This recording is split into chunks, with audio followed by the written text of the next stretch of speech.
ഇന്നെന്തായാലും നല്ല ദിവസമാണ്. ഇത്തിരി നേരം കൂട്ടിമുട്ടി ചങ്ങോട്ടും ഇങ്ങോട്ടും തട്ടിച്ചും മുട്ടിച്ച് തമ്മിലടിക്കാൻ എന്ത് രസമാണല്ലേ.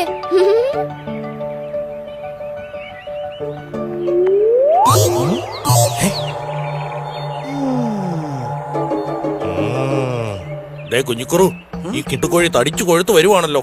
ശരിയാണല്ലോ വല്യ കുറു. കുഞ്ഞിക്കുറു, ഇന്നിവനെ എങ്ങനെയെങ്കിലും നമ്മുടെ ഡിന്നർ ആക്കിയേ പറ്റൂ. അതെങ്ങനെ നടക്കും? കാവല്ല കുരയമ്പട്ടി ഇവിടെ കാണില്ലേ? അവനെ ഇവിടെ എങ്ങും കാണുന്നില്ലല്ലോ. ഇത് തന്നെ തക്കം. നീ വാ.